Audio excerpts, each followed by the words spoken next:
Hello, and welcome to another edition of A Successful Transition from Monogamy to Open. And we're still talking about the 7 guidelines for great relationships.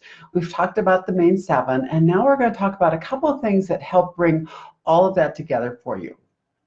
And a big piece of that is emotional ownership, or also known as owning your own shit.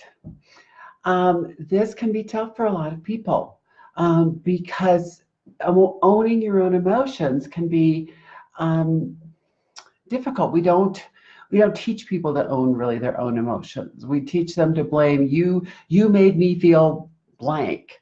You made me feel this. You made me feel that. Well, no one makes you feel anything.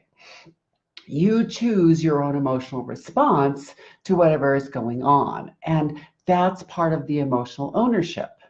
So it can be helpful to name whatever the current emotion is when you're trying to own your own shit. And this can be very empowering. You know, you have to admit to yourself and to others whatever you're feeling, whether that's angry or lonely or annoyed or hurt or afraid, freaked out, or even just you don't even know what you're feeling. You just know it feels weird and frustrating.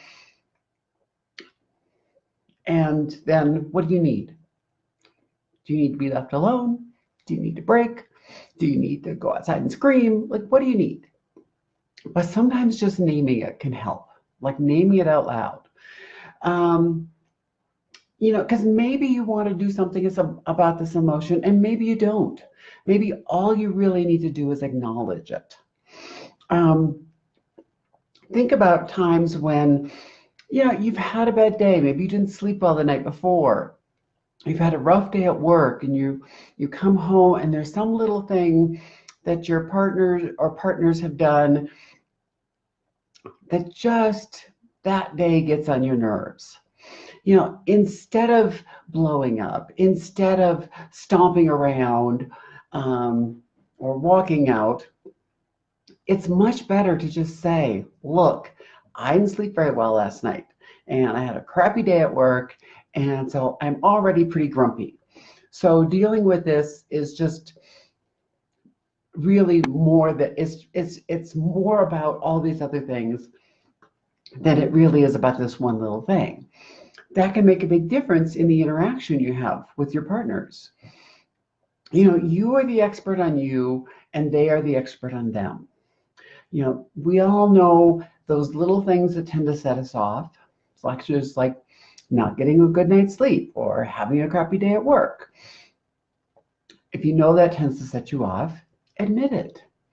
And that can make a big difference in how you deal with all of this. Also try making sure that you're not blaming them for whatever you're feeling. Take responsibility for it.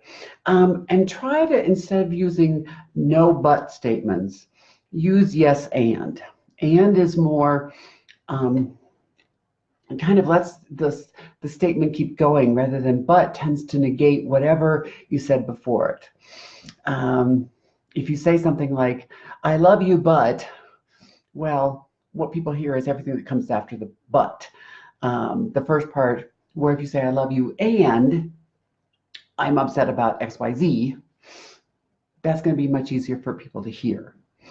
And it helps if everyone involved is owning their own shit, which I know is not always the easiest thing, because you may be owning yours and they may not be owning theirs, which can be very frustrating to deal with. So, try to remember to use I statements. I feel this, not you made me feel this. That is going to make a big difference when you're dealing with your own emotional ownership.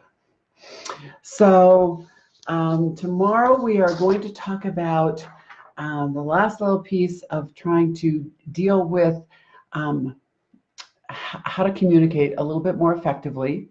It's based on a very traditional couples therapy technique called active listening, but it's a bit easier to do, and we will talk about that tomorrow.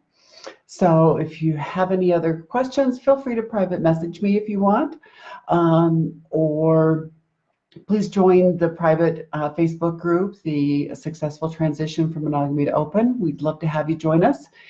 And until tomorrow, I will see you then. Thanks so much. Bye-bye.